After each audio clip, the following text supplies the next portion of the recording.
بھارت کے ریاستی انتخابات اور ہندوتوا کا نظریہ۔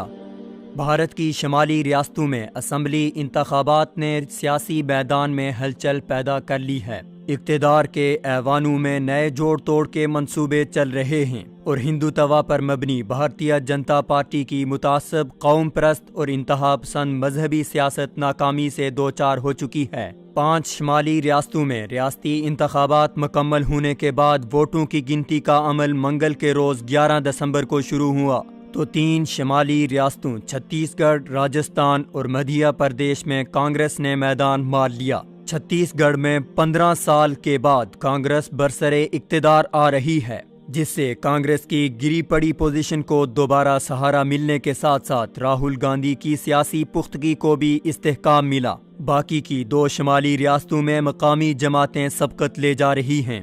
ریاست تلنگانہ میں TRS آگے ہے جبکہ کانگریس دوسرے نمبر پر ہے۔ 40 نشستوں والی ریاست میزورم MNF نامی پارٹی سبقت لے جا رہی ہے۔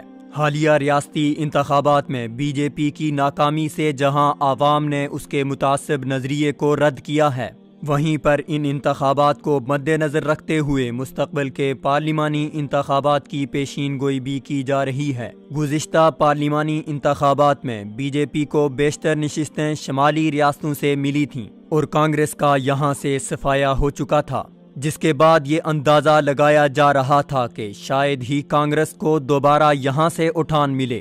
شمالی ریاستوں کے حالیہ نتائج نے BJP کو ہی نہیں بلکہ اس کے متعصب قوم پرست نظریے کو بھی شکست دی ہے۔ یہ تاثر ختم کر دیا ہے کہ مودی ناقابل شکست ہے۔ BJP گزشتہ انتخابات میں ہندو قوم پرست نظریے کے ساتھ انتخابات کے دنگل میں اتری تھی اور اس نے گو رکشا، گنگا کی صفائی اور آسام کی مسلم آبادی کو بنگلہ دیشی قرار دے کر شہریت سے محروم کرنے جیسے مختلف وعدے کیے تھے، جس سے یہ تاثر مل رہا تھا کہ ہندوستان میں RSS کا نظریہ کامیاب ہو رہا ہے اور ہندوتوا کے نظریے کی بنیاد پر مسلمانوں کا جینا اجیرن کر دیا جائے گا۔ لیکن شمالی ریاستوں کے انتخابات نے BJP کے فرسودہ ان نظریے کو قبول کرنے سے انکار کر دیا۔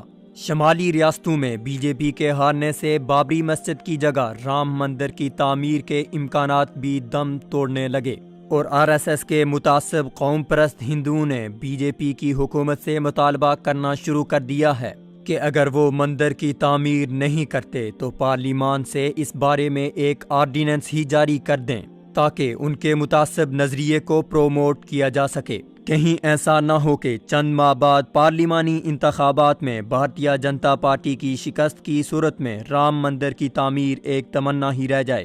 کہنے میں تو بھارت ایک سیکولر ریاست ہے، لیکن ہندوتوا کے نظریے پر قائم تنظیموں کے رویوں نے اسے کبھی بھی ایک غیر جانبدار سیکولر ریاست نہیں بننے دیا، بلکہ ہمیشہ سے ایک متعصب ہندو ریاست کے طور پر اس کو پیش کرتے رہے، جہاں مسلمانوں سمیت اقلیتوں کی زندگیوں کو خطرے کا سامنا رہا ہے۔